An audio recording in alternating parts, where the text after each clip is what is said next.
Étalage de produits pharmaceutiques au soleil, au bord du boulevard Nangué à Brogoua, à la merci de toutes les intempéries. Bienvenue à Roxy, à Adjamé, marché bien connu des médicaments de rue ou faux médicaments. Des produits pharmaceutiques vendus à la criée, appelés médicaments de qualité inférieure et falsifiés. Ça part dans la rue un peu de médicaments. Les médicaments se vendent dans des officines agréées. Donc c'est dans ces officines-là, il faut aller acheter des médicaments. Nous sommes tous conscients que ce n'est pas bon, que ce n'est pas aujourd'hui qu'on en parle. Ça fait des lustres qu'on en parle, mais rien n'est fait. J'ai une fois payé aussi. Quand j'ai mal à la tête, je vais payer. Ou bien quand je ne me sens pas trop bien, je vais payer. Tu vas partir à l'hôpital, ils vont te prescrire des médicaments et que toi-même tu n'as pas les moyens pour aller à la pharmacie. Donc le mieux est là. S'il y a les médicaments traditionnels, tu soignes. Et les médicaments pour rabaisser le palud, on va dans les pharmacies par terre pour ramasser certains médicaments. Toujours on nous parle de ça. Souvent c'est périmé, on ne sait pas, on prend un peu. C'est pas bon quoi.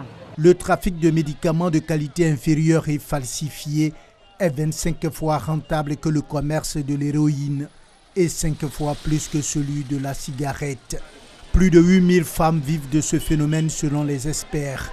Ce phénomène perdure parce qu'il y a plusieurs facteurs. D'abord, il ne faut pas oublier que c'est une véritable activité pour une partie de la population. Et donc, toutes les méthodes de lutte qui sont mises en place à côté, et aussi, ils mettent en place des méthodes pour pérenniser l'activité. Toutes ces sensibilisations ne prennent pas. Mais c'est parce qu'on veut prendre le problème de façon isolée. Le problème des faux médicaments ne peut pas prendre de façon isolée. Voici des populations qui, pour la plupart, sont analphabètes. Donc, toutes les sensibilisations que nous menons, est-ce que ça passe? Est-ce que ça les fait escompter? Parce que comment comprendre qu'après toutes ces années, alors qu'on explique aux populations que ces médicaments-là, au lieu de les soigner, les mènent plutôt vers la mort, comment comprendre que ces populations continuent? Les spécialistes sont unanimes. Les médicaments de qualité inférieure et falsifiés tuent et soulèvent par ailleurs un problème de santé publique dans le monde et en Côte d'Ivoire. C'est extrêmement grave parce que, vous savez, je préfère dire les choses telles qu'elles sont. Actuellement, on est en train de dire qu'il y a beaucoup de problèmes d'insuffisance rénale, beaucoup de problèmes de cancer par-ci, par-là qui se développent en Côte d'Ivoire. Les gens se disent, mais quel est le lien avec le faux médicament? Il y a un lien direct. Lorsque le médicament est faux, votre organisme ne le reconnaît pas, il détruit plus votre organisme. De plus, ces produits pharmaceutiques vendus à la criée font perdre plus de 50 milliards de nos francs au secteur pharmaceutique ivoirien. Donc l'impression qu'on a qu'on se soigne bien avec de faux médicaments nous revient à la fin beaucoup plus cher. Donc je pense que les conséquences sanitaires sont extrêmement graves. Le gouvernement paye beaucoup plus d'argent pour nous soigner. Nous-mêmes, à la fin, on paye beaucoup plus d'argent pour nous soigner en croyant qu'on se soigne très bien avec un faux médicament. Face à l'ampleur du phénomène en Côte d'Ivoire, la riposte n'a pas manqué. 600 tonnes de produits pharmaceutiques de qualité inférieure et falsifiés ont été saisis de 2014 à 2017. Autre action, des campagnes de sensibilisation des populations, la formation des animateurs des organes de lutte contre le trafic de médicaments de qualité inférieure et falsifiés en vue de renforcer leurs capacités.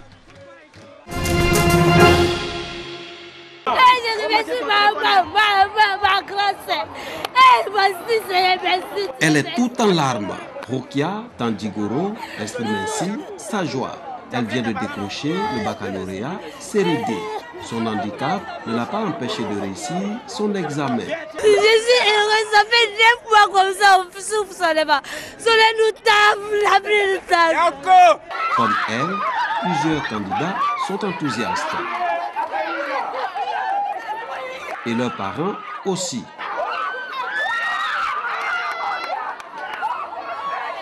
Le mot me manque. On va dire merci à Dieu. Elle a que 17 ans. C'est sa première année. Dieu merci. Elle a eu le bac. Mais tu es là-haut. Viens te parler ici. On t'a vu, tu étais vraiment stressé tout à l'heure. On peut dire que tu es libérée aussi. Oui, je suis libérée. Je suis libérée. C'est même pas ce que je vais dire. Hey, merci à Dieu. Je pleurais parce que je voulais avoir la motion.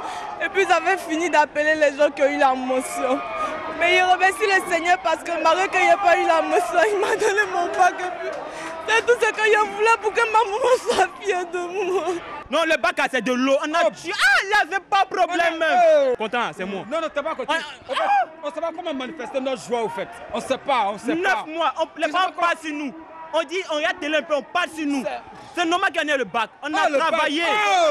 On a travaillé. En 2018, 243 653 élèves ont participé à l'examen du baccalauréat. 112 297 sont admis, soit un taux national de 46,09% contre 44,97% en 2017.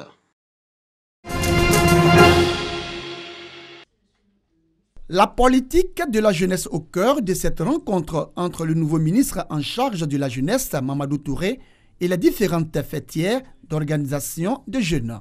Une rencontre d'échange pour s'enquérir des réalités quotidiennes vécues par les jeunes. Occasion pour eux de présenter leurs doléances, notamment sur les questions liées au financement de projets, aux subventions allouées aux structures de jeunesse ainsi que la formation. Ces difficultés, c'est vrai, elles existent, entre autres les subventions aux fêtières et une réelle plateforme d'échange entre le ministère, notre ministère de tutelle et nous, les fêtières, et puis ce qui est appui technique et financier. Pour apporter des solutions à toutes les préoccupations soulevées, le ministre Mamadou Touré annonce la tenue prochaine des États généraux de la jeunesse. Je pense que c'est des préoccupations qui méritent réflexion profonde. Mais je peux vous dire d'ores et déjà qu'à mon sens, il nous faut, dans un délai raisonnable, aller vers les États généraux de la jeunesse en Côte d'Ivoire pour mettre ensemble toutes ces difficultés, toutes les propositions, en vue de voir ensemble les solutions idoines qui peuvent être apportées. Ce type de rencontre, le ministre de la Promotion de la jeunesse, de l'emploi jeune et du service civique entend l'institutionnaliser. À partir du moment où c'est votre maison, cette maison doit être disposée à vous recevoir à tout moment. Je me ferai moi-même fort de vous recevoir une fois par mois. Donc on peut institutionnaliser une rencontre mensuelle entre les différents responsables des fêtières et le ministre que je suis. Je voudrais saluer l'initiative du ministre Touré Mamadou qui tout de suite nous donne son envie de travailler, sa façon de concevoir et de percevoir les questions de la jeunesse, rencontrer le Conseil national des jeunes avec lui, les fédérations de jeunesse, c'est le signal que justement les jeunes de Côte d'Ivoire peuvent avoir espoir. Les défis à relever sont énormes et le ministre Mamadou Touré veut les relever avec le soutien des organisations de jeunesse.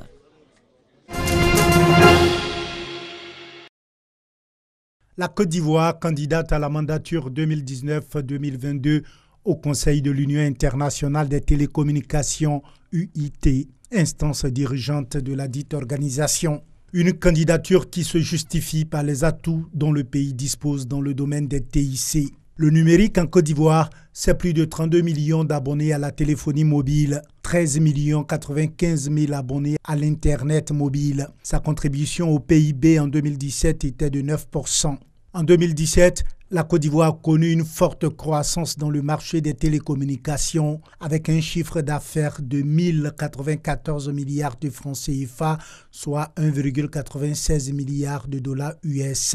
Selon le classement actuel IDI, ICT Development Index de l'UIT, la Côte d'Ivoire est 14e sur 46 pays africains et occupe le 2e rang en Afrique de l'Ouest. Véritable atout de développement, le secteur du numérique aujourd'hui connaît un essor remarquable avec une forte croissance de 7 à 8% par an, portée en grande partie par le secteur privé et un niveau d'investissement soutenu estimé à 1,13 milliard d'euros, près de 1000 milliards de francs CFA sur les 5 dernières années. La Côte d'Ivoire entrera dans la deuxième phase de son histoire depuis son indépendance en tant que membre du Conseil de l'UIT de 1998 à 2002 aux élections prévues du 29 octobre au 16 novembre 2018. La candidature ivoirienne a été présentée lundi aux ambassadeurs.